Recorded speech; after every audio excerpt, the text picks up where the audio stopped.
ಅಂಕೋಲಾದ ರಾಷ್ಟ್ರೀಯ ಹೆದ್ದಾರಿ ಸೀರೂರು ಗ್ರಾಮದ ಬಳಿ ಗುಡ್ಡ ಕುಸಿದು 7 ಜನರು ದಾರುಣವಾಗಿ ಸಾವನ್ನಪ್ಪಿದ ಸ್ಥಳಕ್ಕೆ ಕೇಂದ್ರ ಸರ್ಕಾರದ ಭಾರೀ ಕೈಗಾರಿಕೆ ಮತ್ತು ಉಕ್ಕು ಖಾತೆಯ ಸಚಿವರಾದ ಎಚ್.ಡಿ. ಕುಮಾರಸ್ವಾಮಿ ಅವರು ಭೇಟಿ ನೀಡಿ ಪರಿಶೀಲನೆ ನಡೆಸಿದರು.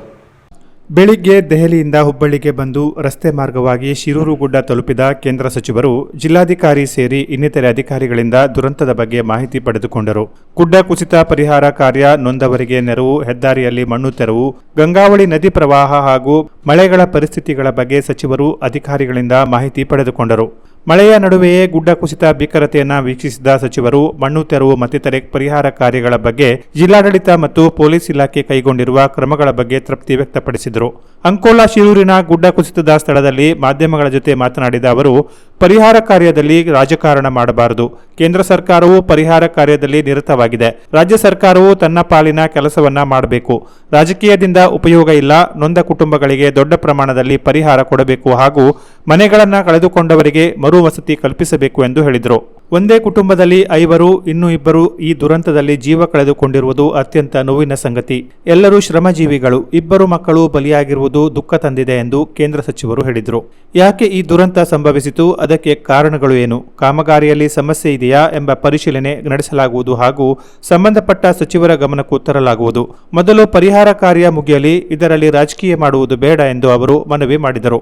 ಈ ಘಟನೆ ಪರಿಹಾರ ಕಾರ್ಯ ವಿಳಂಬವಾಗಿ ಸಾಗುತ್ತಿದೆ ಎಂದು ಮಾಧ್ಯಮಗಳು ಕೇಳಿದ ಪ್ರಶ್ನೆಗೆ ಉತ್ತರಿಸಿದ್ದ ಅವರು, ಈ ಬಗ್ಗೆ ನಾನು ಅಧಿಕಾರಿಗಳಿಗೆ ದೋಷ ಕೊಡಲಾರೆ. ಅವರು ಮಳೆಯ ನಡುವೆಯೂ ನಿರಂತರವಾಗಿ ಕೆಲಸ ಮಾಡುತ್ತಿದ್ದಾರೆ. ಈ ದುರಂತ ಊಹೆಗೂ ನಿಲುಕದ್ದು. ಜನತೆಗೆ ಮೂಲ ಸೌಕರ್ಯ ಕಲ್ಪಿಸುವ ಸಂದರ್ಭದಲ್ಲಿ ಅವೈಜ್ಞಾನಿಕ ಕಾಮಗಾರಿಗಳಿಂದ ಇಂಥ ಘಟನೆಗಳು ಮರುಕಳಿಸುತ್ತಿವೆ ಎಂದು ಕೇಂದ್ರ ಸಚಿವರು ಹೇಳಿದರು. ರಾಜ್ಯ ಸರ್ಕಾರದ ಯಾವೊಬ್ಬ ಸಚಿವರು, ಮುಖ್ಯಮಂತ್ರಿಗಳು ಸ್ಥಳಕ್ಕೆ ಭೇಟಿ ನೀಡದಿರುವ ಬಗ್ಗೆ ಸ್ಥಳೀಯರಿಗೆ ಬೇಸರವಿದೆ ಎಂದು ಮಾಧ್ಯಮಗಳು ಗಮನ ಸೆಳೆದಾಗ, ಈ ಬಗ್ಗೆ ನಾನು ಚರ್ಚೆ ನಡೆಸಲಾರೆ. ನಾನು ಬಂದಿದ್ದೇನೆ. ಕೇಂದ್ರದಿಂದ ಏನು ಸಹಾಯ ಮಾಡಿಸಬಹುದು ಅದನ್ನು ಮಾಡಿಸುತ್ತೇನೆ. ಇಲ್ಲಿ ರಾಜ್ಯ ಮತ್ತು ಕೇಂದ್ರ ಸರ್ಕಾರಗಳದ್ದು ಜವಾಬ್ದಾರಿ ಇದೆ ಎಂದು ಉತ್ತರಿಸಿದರು. ಭಾರೀ ಮಳೆಯಿಂದ ಹಾಸನ, ಮಂಗಳೂರು, ಚಿಕ್ಕಮಗಳೂರು, ಕೊಡಗು ಸೇರಿ ಕರಾವಳಿ ಮಲೆನಾಡು ಭಾಗದಲ್ಲಿ ಕೃಷಿ ಬೆಳೆ ನಷ್ಟವಾಗಿದೆ. ಜನಜೀವನ ಅಸ್ತವ್ಯಸ್ತವಾಗಿದೆ. ಈ ಬಗ್ಗೆ ರಾಜ್ಯ ಸರ್ಕಾರ ಗಮನ ಹರಿಸಬೇಕು ಎಂದು ಕುಮಾರಸ್ವಾಮಿ ಅವರು ಹೇಳಿದರು. ದೇಶದಲ್ಲೂ ನಮ್ಮ ದೇಶದಲ್ಲೂ ಹಲವಾರು ಭಾಗದಲ್ಲಿ ಉತ್ತಮವಾದ ಕೆಲಸಗಳು ನಡೀತಾ ಇದೆ. ಆದರೆ ಇಲ್ಲಿ ಸ್ವಲ್ಪ ಅವೈಜ್ಞಾನಿಕವಾದ ರೀತಿಯ ಕೆಲಸ ಆಗಿದೆ ಅಂತಕ್ಕಂಥದ್ದು ARP ಅವರಿಂದ ನಡೆಸ್ತಕ್ಕಂಥ ಕೆಲಸದ ಬಗ್ಗೆ ಏನೋ ಒಂದು ಟೀಕೆ ಇದೆ. ಇಲ್ಲಿ ಒಂದು ನಮ್ಮ ಅರಣ್ಯ ಇಲಾಖೆಯ ಕೆಲವು ತೀರ್ಮಾನಗಳನ್ನು ಕೊಡಬೇಕಾದ್ರೆ ಸ್ವಲ್ಪ ಸಮಸ್ಯೆಗಳು ನಾವು ಕಾಣ್ತೇವೆ. ಆದರೆ ಈಗ ನಾವು ಅದರ ಬಗ್ಗೆ ಟೀಕೆ ಮಾಡೋದ್ರಿಂದ ಉಪಯೋಗ ಇಲ್ಲ.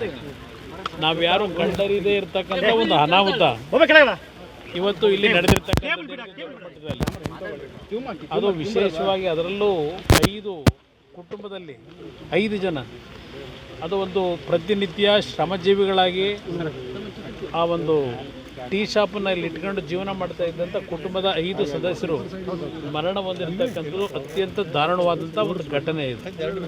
ಅದರ ಜೊತೆಗೆ 2-3 ದೊಡ್ಡ ಟ್ಯಾಂಕರ್ಗಳು ಆ ಒಂದು ಮಣ್ಣಿನ ಕುಸಿತ ಏನಿದೆ ಅದರಿಂದ ಆ ಒಂದು ಸ್ಪೀಡನ್ನು ನಾವು ಊಹೆ ಮಾಡಲಿಕ್ಕೂ ಆಗೋದಿಲ್ಲ. ಆ ಟ್ಯಾಂಕರ್ಗಳನ್ನು ಎಳ್ಕೊಂಡು ಹೋಗಿ ಬಿದ್ದಿರತಕ್ಕಂಥದ್ದು ಅದು ನಮ್ಮ ಭಾಗದಲ್ಲಿ ಈ ರೀತಿಯ ಒಂದು ಘಟನೆಗಳು ಇತ್ತೀಚೆಗೆ ನಡೀತಾ ಇರತಕ್ಕಂಥ ಕಾಣ್ತಾ ಇದ್ದೇವೆ. ಯಾಕೆಂದರೆ ನಾನು 2018ರಲ್ಲಿ ನಾನು ಮುಖ್ಯಮಂತ್ರಿ ಇದ್ದಂಥ ಸಂದರ್ಭದಲ್ಲಿ ಕೊಡಗು ಭಾಗದಲ್ಲಿ ಹಲವಾರು ಭಾಗದಲ್ಲಿ ಭೂಕುಸಿತ ಆದಂಥದ್ದು ನಾವು ಅವತ್ತೇನು ಕಂಡಿದ್ದೇವೆ.